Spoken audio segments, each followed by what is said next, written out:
राधे राधे। कैसे आप सभी? उम्मीद करती हूँ आप सभी अच्छे होंगे और आप सभी ने बहुत ही अच्छे से होली भी मनाई होगी। और आप सभी का बहुत कमेंट आया था दी होली की वीडियो ज़रूर से बनाना। आप सभी लोग रिक्वेस्ट करो तो मैं वो वीडियो ज़रूर से बनाने की कोशिश करती हूँ।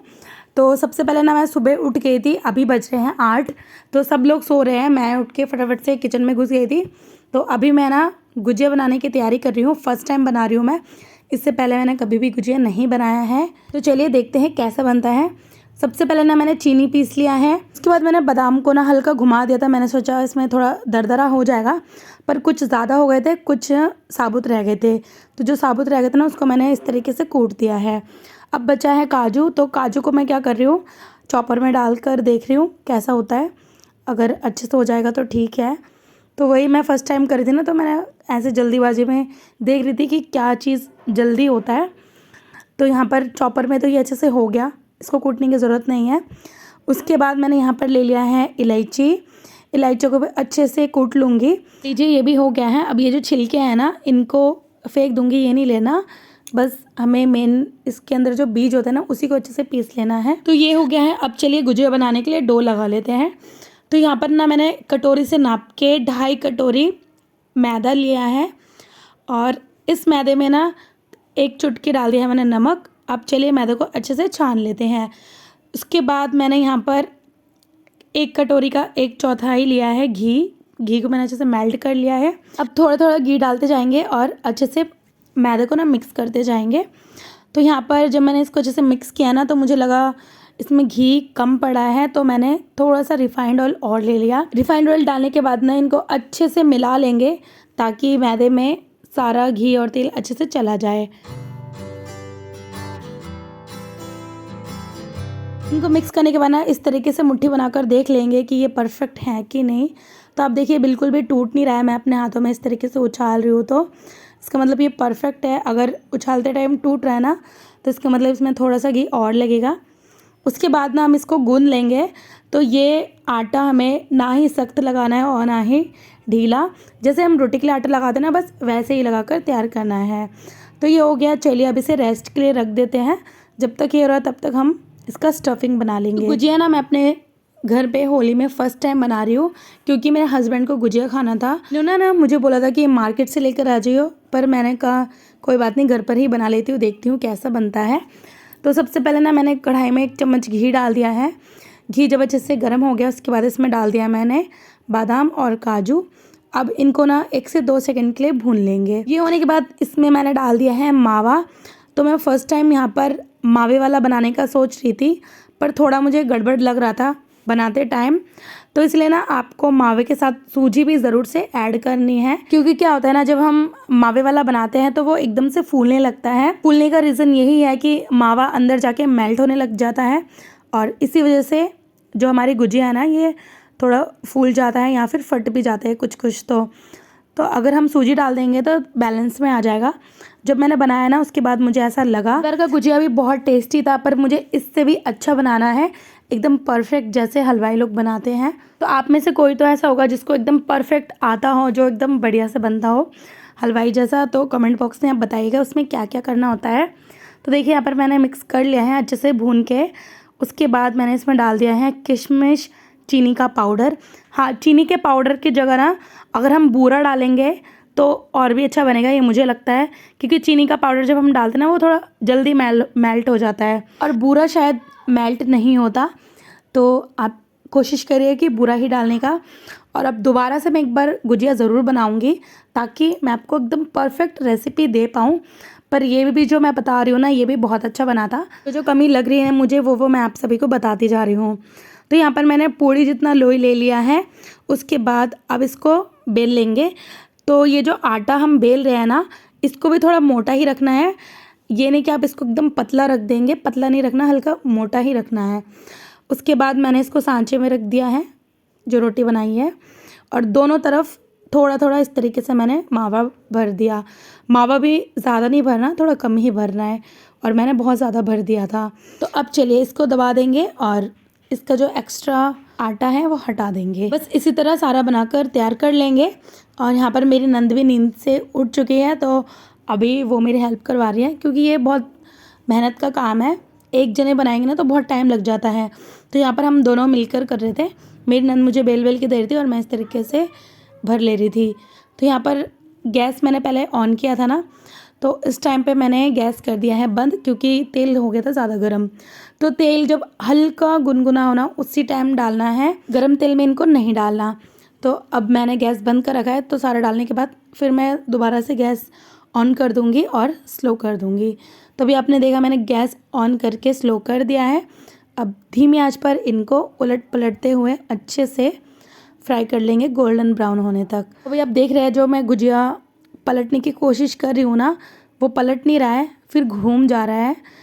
तो काफ़ी ज़्यादा फूल गए थे ये स्टफिंग ज़्यादा भरने की वजह से और सिर्फ मावा डालने की वजह से। डो तो एकदम परफेक्ट लगा था, बस क्या गलती हुई है इसमें मेरी, मैंने इसमें सूजी नहीं डाला और स्टफिंग ज़्यादा भर दिया है और बाकी सारा ठीक था। तो यहाँ पर हल्का गोल्डन हो गया है। अब चलिए इनको निकाल लेते हैं। इसे बनाने के बाद ना मैंने ढेर सारे पकौड़े बनाए, बट उसकी वीडियो मैंने शूट नहीं करी क्योंकि बहुत ज़्यादा काम था ना, इसी वजह से छोटी छोटी क्लिप मैंने ली है, वही मैं आप सभी के साथ शेयर कर रही हूँ। तो यहाँ पर मैंने पकौड़े बनाए हैं, किस किस चीज़ के बताती हूँ। ये तो गुजिया है, ये प्याज के पकौड़े हैं और ये हैं पालक के पकौड़े, ये गोभी के पकौड़े हैं और आलू के पकौड़े और बैंगन के।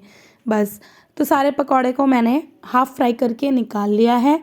इनको अभी मैं रख रही हूँ टेबल पर, इनको दोबारा से एक बार और फ्राई करना है। तो जब सब लोग खाने लगेंगे ना, फिर एक और बार फ्राई कर दूँगी ताकि गरम गरम दे पाऊँ। और यहाँ पर मैंने चटनी भी बनाई थी, तो अभी दिखा रही हूँ मैं आपको। तो सारा सामान हटाने के बाद अब थोड़ा स्लैब साफ़ कर लेती हूँ, जो आगे आगे गंदा हो रखा है ना, उतना ही देखने में अच्छा नहीं लग रहा। आज ना सारा काम मैंने अकेले नहीं करा, मेरी नंद ने भी काफ़ी हेल्प करवाया है। पकौड़े बनाने के लिए आलू, प्याज, गोभी, पालक, जो भी सारी चीज़ें थी ना वो मेरी नंद ने ही कटवाया है। मेरी नंद काट कर फिर चली गई थी रूम साफ़ करने के लिए और मैंने खड़े खड़े फटाफट से सारा बना लिया था। तो पकौड़े के साथ साथ ही मैंने दोपहर का खाना भी चढ़ा दिया था। तो मेरे यहाँ पर 1 बजे सारा काम ख़त्म हो गया था। वैसे मैंने सोचा था ना एक दिन पहले ही बनाऊँगी गुजिया, पर मुझे टाइम नहीं मिल पाया, तो इसलिए मैंने सुबह बना लिया था। अब इन पकौड़ों को चलिए फटाफट से दोबारा से फ्राई कर लेते हैं। तो यहाँ पर फ्राई भी हो जाएगा और गर्म भी हो जाएगा। तो सभी को देने के बाद ना मैंने और मेरे नंद ने भी आराम से बैठ के खा लिया। तो सारी चीज़ें ही ना बहुत टेस्टी बनी थी। मैं एक सूट निकाल रही हूँ जो मैं नहीं पहनती हूँ, तो ये वाला सूट मैं होली खेलने के बाद फेंक दूंगी, क्योंकि ना बच्चे पक्का कलर लगा देते हैं कपड़ों में, फिर वो छूटता नहीं है, इसी वजह से। फिर सबसे पहले मैं अपने हस्बैंड को चली गई थी कलर लगाने के लिए, तो इनके पैर में दर्द हो रहा था ना, तो इसलिए ये रेस्ट कर रहे हैं, तो यहीं पे मैंने इनको लगा दिया है। फिर मैं चली गई थी मम्मी को कलर लगाने के लिए। तो हमारे में ना बड़े लोगों को पैरों में लगाकर आशीर्वाद लिया जाता है, तो ऐसे ही मैंने मम्मी पापा को लगा दिया था। फिर मेरे नंद के साथ बच्चों के साथ ऐसे ही घर पर ही होली मनाई। तो यही सबसे बेस्ट लगता है मुझे, सिंपल सोवर अपने घर में ही फैमिली के साथ इस तरीके से सेलिब्रेट कर लो।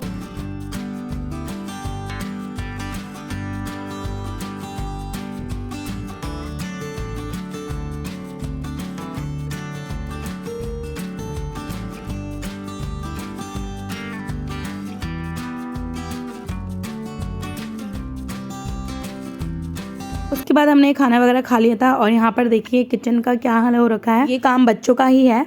मानवी बार बार खीरा काट रही थी, तो वहीं पे मानवी ने छिलका फेंक दिया। बच्चों ने बालकनी में खूब होली मनाई है, पक्का कलर काफ़ी ज़्यादा लग गया है टाइल वगैरह में। अब चलिए इनको क्लीन कर लेते हैं। तो यही काम मुझे सबसे गंदा लगता है होली खेलने के बाद, इसी वजह से ना मैं गंदा वाला होली अब नहीं खेलती हूँ। पहले तो हमारे घर में बहुत गंदी तरीके से होली खेली जाती थी, एकदम कीचड़ वाला पानी भी ऊपर डाल देते थे, बाप रे। चलो शुक्र है इस बार तो ठीक है, ये सारी चीज़ें नहीं हुई है। तो वैसे तो मज़ा आता ही है, बट उसके बाद जब सफाई करने की बारी आती है ना, तब पता लग जाता है। किचन काफ़ी हद तक साफ़ हो गया है, सारी चीज़ें मैंने समेट दिया। और अब चलिए फटाफट से पहले बर्तन धो लेते हैं, उसके बाद सफाई करेंगे। काफ़ी लोगों का ना कमेंट आता है कि दी आप व्लॉग में मेरा नाम लीजिएगा, तो आज मैं 2 नाम लूँगी। सबसे पहला है आयशा। हेलो आयशा जी, कैसे हैं आप सभी का बहुत बहुत शुक्रिया जो आप सभी इतना अच्छे अच्छे कमेंट करते हैं और मुझे सपोर्ट करते हैं। दूसरा नाम है किरण राठौर। तो आप कैसे हैं किरण जी? उम्मीद करती हूँ आप भी अच्छे होंगे और आप भी बहुत ज़्यादा सपोर्ट करते हैं, बहुत कमेंट करते हैं। जब भी मेरे वीडियो में जल्दी से कमेंट आते हैं, लाइक आते हैं, इन चीज़ों से पता लगता है कि हाँ आप लोग मेरी वीडियो देख रहे हैं, पसंद कर रहे हैं। ये छोटी छोटी चीज़ें ही आप सभी का मुझे बहुत अच्छा लगता है। तो एक बार फिर से आप सभी का दिल से बहुत बहुत धन्यवाद। तो यहाँ पर लीजिए बर्तन भी धुल ही गए। अब चलिए फटाफट से स्लैब साफ़ कर लेते हैं। स्लैब साफ़ करने के बाद ना फ़र्श भी साफ़ करना बाकी रह जाएगा, क्योंकि फ़र्श बहुत ज़्यादा गंदा हो रहा है। तो इस दीवार पे भी ना थोड़ा सा कलर चला गया था, तो मैंने यहाँ पर थोड़ा पानी डाला और अब इस तरीके से जूने से रगड़ दूँगी, पानी डालकर धो दूँगी, ताकि ये दीवार हाथ के हाथ साफ़ हो जाए।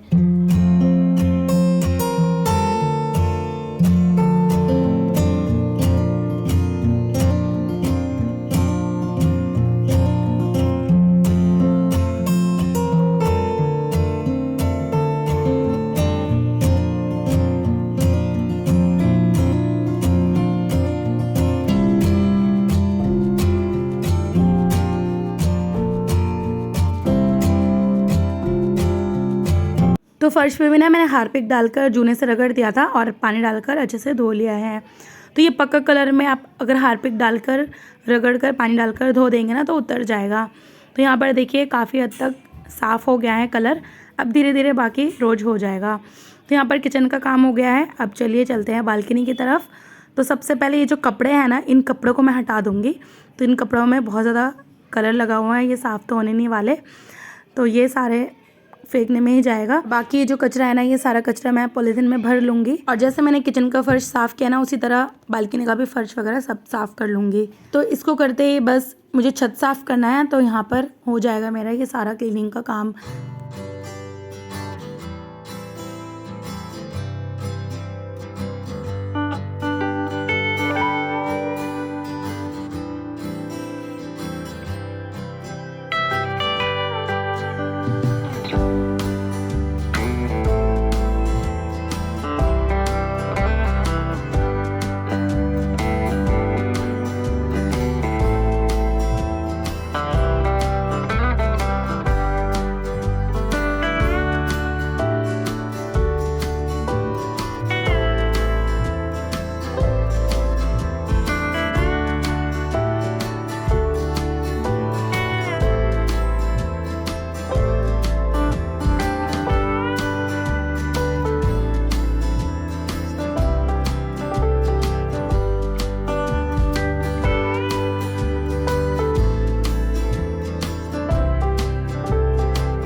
तो फाइनली अब जाकर चैन पड़ा, क्योंकि ना अगर गंदा घर छोड़कर मैं नहाती मुझे बिल्कुल भी अच्छा नहीं लगता। तो मैंने सारा सफाई कर लिया है, अब जाकर मुझे अच्छा लग रहा है। अब मैं नहाने जाऊंगी। अब कल बस कपड़े धोना बाकी रह जाएगा। बाकी आज मैंने क्लीनिंग का सारा काम ख़त्म कर दिया है और यहाँ पर मैं नहाकर भी आ चुकी हूँ। अब थोड़ा रेडी हो जाऊँगी। रेडी होने के बाद मैं संध्या बत्ती कर लूँगी। तो आज थोड़ा लेट हो गया है। वैसे तो मैं 6:30 बजे तक संध्या बत्ती कर लेती हूँ, 6:30 पौने 7 बजे के बीच में ही, पर आज थोड़ा लेट हो गया है।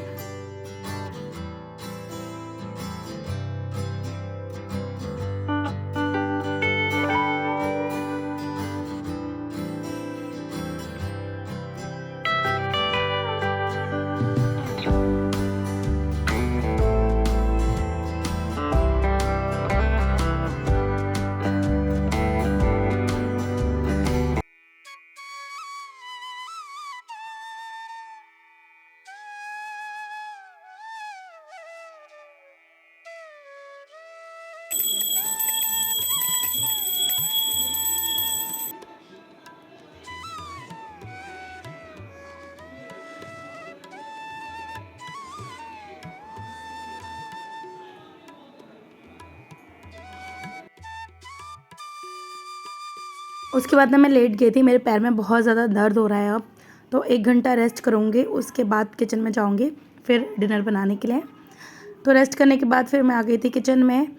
तो आज डिनर में बन रहा है लौकी की सब्ज़ी, रोटी और बाकी दोपहर का काफ़ी कुछ बचा हुआ है। तो यहाँ पर मैंने प्याज वगैरह काट कर रख दिया है, कुकर में लौकी चढ़ा रखा है। दोपहर के जो थोड़े बर्तन थे उनको लगा रही हूँ। तो ये सारा कुछ करने के बाद हम सभी ने डिनर कर लिया और अब बज चुके हैं रात के 10:30। तो हम सब लोग एक साथ बैठ के ना रोज़, क्योंकि सास भी कभी बहू ही देखते हैं, तो ये है हमारा फैमिली टाइम। ये था होली वाले दिन का सुबह से लेके रात तक का व्लॉग। तो चलिए मिलते हैं एक और नए व्लॉग के साथ। आप सभी अपना ध्यान रखिए, खुश रहिए, बाय बाय।